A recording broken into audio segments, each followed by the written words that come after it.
ನಗರದ ಕಾರ್ಮಿಕ ಇಲಾಖೆಯಲ್ಲಿ ಕರ್ನಾಟಕ ಕಟ್ಟಡ ಮತ್ತು ಇತರೆ ನಿರ್ಮಾಣ ಕಾರ್ಮಿಕರ ಕಲ್ಯಾಣ ಮಂಡಳಿ ಹಾಗೂ ಜಿಲ್ಲಾ ಕಾರ್ಮಿಕ ಇಲಾಖೆ ವತಿಯಿಂದ ಪ್ರಥಮ ಮತ್ತು ದ್ವಿತೀಯ ಪಿಯುಸಿಯಲ್ಲಿ ವ್ಯಾಸಂಗ ಮಾಡುತ್ತಿರುವ ನೋಂದಾಯಿತ ಕಟ್ಟಡ ಕಾರ್ಮಿಕರ ಮಕ್ಕಳಿಗೆ ಉಚಿತ ಲ್ಯಾಪ್ಟಾಪ್ ವಿತರಣೆ ಮಾಡಲಾಯಿತು.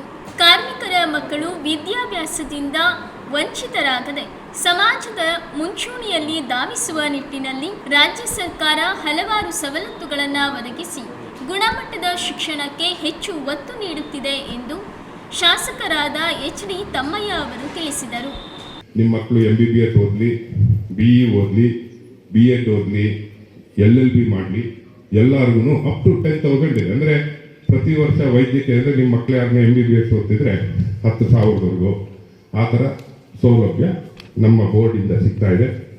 ಇಲ್ಲಿವರೆಗೂ ಚಿಕ್ಕಮಗಳೂರು ಜಿಲ್ಲೆಯಲ್ಲಿ 1,47,584 ಜನ ಫಲಾನುಭವಿಯಾಗಿ ನೋಂದಣಿಯಾಗಿದ್ದಾರೆ.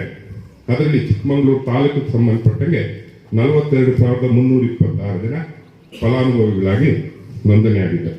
ತುಂಬ ವರ್ಷಗಳ ಹಿಂದೆ ಕಟ್ಟಡ ಕಾರ್ಮಿಕರಿಗ ಕಷ್ಟ ಎಲ್ರಿಗೂ ಅರಿವಿರಲಿಲ್ಲ. ಇತ್ತೀಚೆಗೆ ಸರ್ಕಾರ ಕಟ್ಟಡ ಕಾರ್ಮಿಕರ ಕಷ್ಟವನ್ನು ಅರಿತು ಕಾರ್ಮಿಕರ ಕಲ್ಯಾಣ ನಿಧಿ ಮತ್ತು ಕಾರ್ಮಿಕರಿಗೆ ಸೆಸ್ಸನ್ನು ಕಲೆಕ್ಟ್ ಮಾಡೋದ್ರ ಮುಖಾಂತರ ಕಾರ್ಮಿಕರಿಗೆ ಅನುಕೂಲವಾಗುವಂಥ ಕೆಲಸವನ್ನು ಮಾಡಿ